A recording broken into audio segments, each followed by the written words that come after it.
contexte dans lequel on a lancé Bing et on a fait autant enfin Microsoft a fait autant d'investissements, c'est celui de l'explosion de l'information disponible sur le web.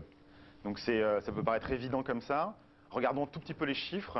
On a aujourd'hui 5 pétaoctets d'informations disponibles sur le web. Qu'est-ce que ça veut dire? Des pétaoctets, c'est 1000 téraoctets. 1000 téraoctets, c'est 1000 gigaoctets. Donc les gigaoctets, vous devez savoir que c'est à peu près la taille de votre disque dur. En tout cas, ça se compte en gigaoctets. C'est 100 000% de croissance en 12 ans de l'information disponible sur le web. Et ça veut dire quoi? Ça veut dire qu'on met aujourd'hui plusieurs fois la BNF dans le web. Virtuellement, toute l'information qui existe est disponible quelque part sur le web.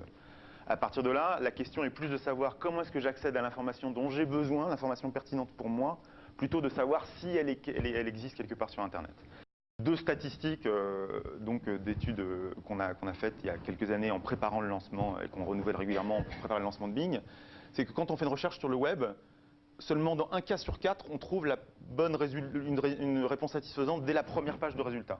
Derrière, qu'est-ce que ça veut dire? Ça veut dire que je dois cliquer sur la deuxième page de résultat, je clique sur un résultat et je dois revenir en arrière parce que je me rends compte que ce n'était pas le site que je voulais, ou alors j'abandonne complètement parce que je ne trouve pas.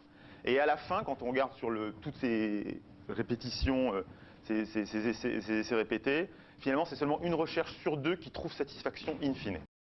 Donc ce que vous allez voir ici, c'est la version aux États-Unis de Bing. Donc aujourd'hui, Bing est disponible en version finale uniquement aux États-Unis. Ailleurs dans le monde, c'est en bêta. Donc ça veut dire qu'on ne trouverait pas en France aujourd'hui encore. Il nous faut quelques mois encore de préparation pour vivre toute cette expérience complète en France, adaptée au marché français, on va dire.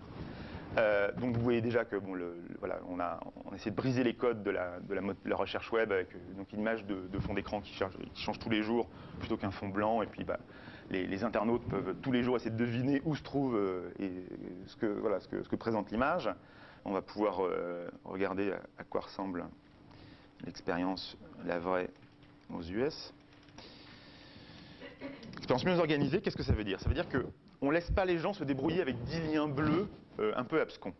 C'est-à-dire qu'on essaye d'organiser, de structurer l'information qui est relativement chaotique sur le web. Et si je cherche Obama avec Bing aux États-Unis aujourd'hui, non seulement je vais retrouver des sites web avec Obama, mais surtout, à la volée, ici, vous voyez qu'on génère une table des matières de l'Internet pour le mot Obama. Donc on ne leur dit pas, voilà des sites web qui parlent d'Obama, mais qui vont être aussi bien des sites d'actualité que des sites people, que des discours, que des biographies, voilà, toutes sortes d'informations sur Obama. On leur dit, voilà le type de méta-information qu'on trouve, les catégories d'informations qu'on trouve sur le web sur Obama. Donc des news, évidemment, des faits, des biographies, des informations sur l'enfance, c'est très américain, des speeches, des images, des vidéos, des références.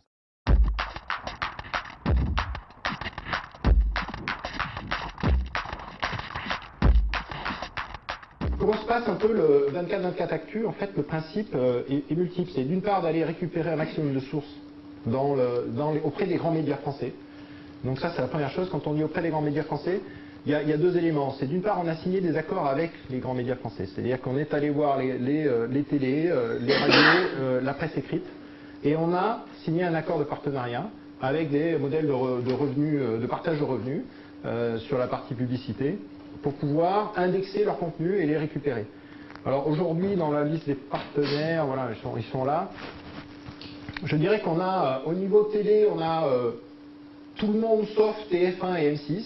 Le groupe France Télévisions nous rejoint, on est tombé d'accord, on est en train de faire l'intégration, donc on va voir les chaînes du groupe France Télévisions. On a toutes les radios et la quasi-totalité de la presse écrite, avec la plupart des grands médias de presse.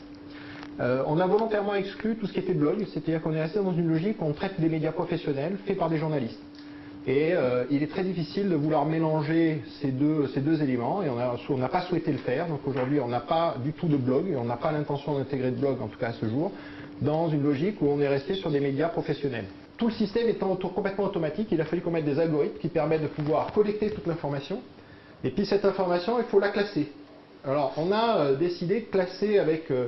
on a pris un choix, entre guillemets, éditorial, même si c'est de l'éditorial fait complètement par des machines, qui est de dire on va partir d'un fil rouge, qui peut être le fil rouge et qu'on prend avec l'AFP, donc les news AFP, et on va essayer de regrouper autour de ces news AFP tous les médias, et les médias en fait font à peu près la même chose, mais de façon, je dirais, manuelle, ou avec des journalistes. On va regrouper toute l'information autour du news AFP, Et on va fabriquer ce qu'on appelle un cluster. C'est qu'on va aller regarder, dire toutes ces informations-là, tous ces sujets parlent de la même chose, on les regroupe ensemble, et on va en fabriquer un cluster. Ça, c'est un premier niveau, donc c'est regrouper l'information. La deuxième chose, c'est si l'information, une fois qu'elle est regroupée, il faut la hiérarchiser. Il faut arriver à dire quelle est l'information aujourd'hui, entre guillemets, la plus importante ou la moins importante. Il faut classer, donner une note.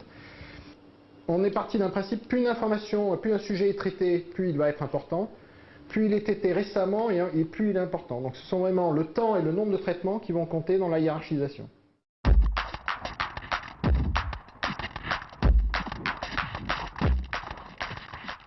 Sur 24 Actu, quels sont les accords que vous avez avec Libération, Mediapart? En gros, est-ce que tout reste payant ou pas du tout? Est-ce que vous pouvez les indexer ou pas du tout? On indexe la partie gratuite aujourd'hui. Après, on essaie de, justement, c'est une des discussions qu'on a avec eux sur, et je dirais globalement les médias écrits, sur quel est le niveau d'indexation qu'on peut avoir avec des modèles qui peuvent être différents. C'est-à-dire qu'aujourd'hui, on est parti sur un modèle gratuit, donc ça veut dire qu'on va aller indexer de l'info gratuite. Si l'info est payante, ben nous, on n'a pas encore de modèle payant à l'intérieur du site, et c'est probablement quelque chose qu'on va devoir intégrer dans les 6 à 9 mois qui viennent. Et quand vous les reroutez vers leur site, ça peut devenir payant. Oui, là, on les reroute. Non, mais la question, c'est est-ce qu'on sait indexer ou pas cette partie-là? Est-ce qu'on fait ou pas l'indexation? Est-ce qu'on a un accès privilégié pour aller indexer la partie payante et la rendre, je dirais, accessible? Donc ça, c'est les discussions qu'on a avec eux.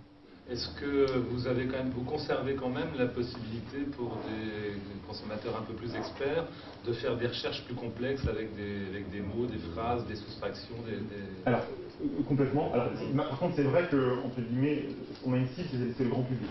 Aujourd'hui, on a à peu près 60% des Français qui sont connectés à Internet chez eux. Alors, deux choses, c'est-à-dire qu'il en reste 40% à convaincre. Et ces 40%-là, en général, ils n'ont jamais possédé de PC.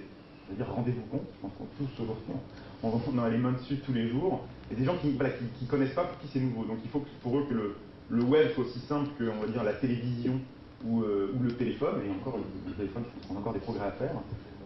Et voilà, donc c'est vraiment cette ergonomie qu'on travaille pour que voilà, on ne soit pas obligé de les opérateurs. Maintenant, évidemment, si vous voulez faire une recherche plus précise et rajouter des plus, des moins, vous pouvez.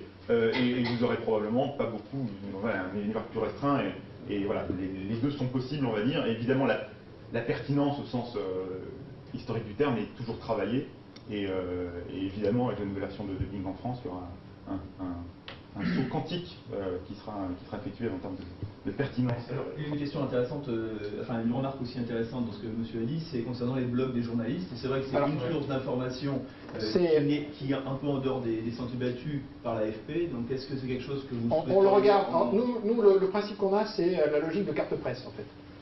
C'est quelqu'un qui écrit quelque chose avec une carte de presse. En fait, la valeur de l'information est liée à si j'écris une connerie, je vais perdre ma carte de presse. En gros, et donc. C'est